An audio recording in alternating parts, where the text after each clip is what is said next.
Bonjour, je m'appelle Benoît Gagné, je suis podiatre et professeur clinicien à l'Université du Québec à Trois-Rivières.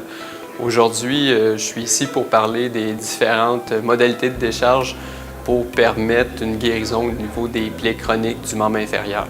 Principalement, les plaies au niveau du membre inférieur vont se situer au niveau des pieds. On parle d'environ 50% de toutes les plaies chroniques au niveau des pieds. Et puis la raison principale, c'est beaucoup rattaché aux déformités du pied, les pieds plats, les pieds creux, orteils en marteau, et aussi par la forte incidence de maladies artérielles périphériques qui va avoir une incidence sur le développement de ces plaies-là.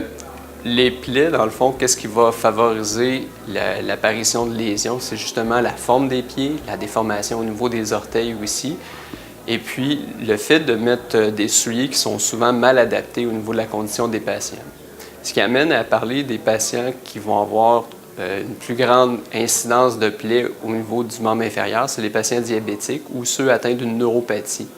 La neuropathie crée une perte de sensibilité au niveau des pieds, va favoriser aussi une atteinte moteur ou motrice qui va encore là accentuer la déformation des jointures, des articulations et favoriser des ulcérations à ces points de pression-là. Les bonnes techniques pour permettre de réduire ce risque d'ulcération-là et permettre une guérison, c'est de réduire la quantité de pression totale.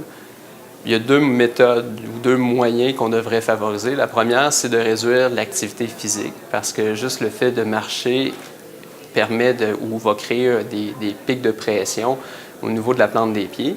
Et puis, le nombre de pas qu'on va faire dans une journée va affecter justement le taux de guérison.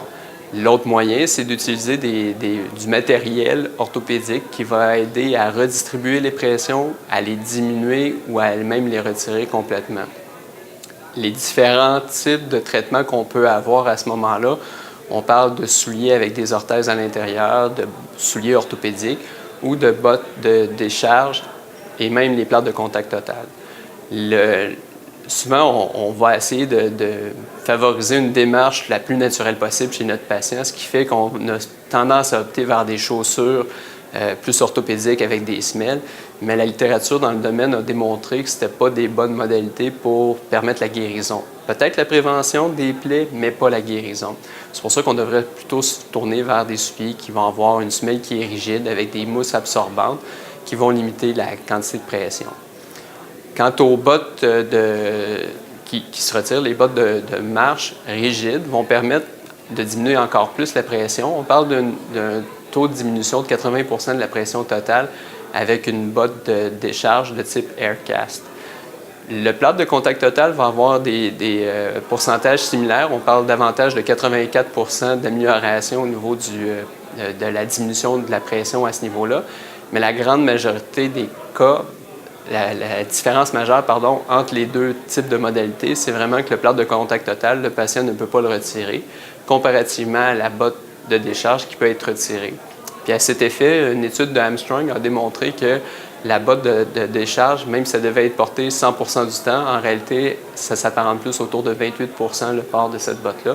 Ce qui fait que malgré le fait qu'elle peut diminuer considérablement les points de pression, le fait que la vaste majorité des patients ne va pas la porter suffisamment va aller en faveur d'un plan de contact total pour permettre une meilleure décharge.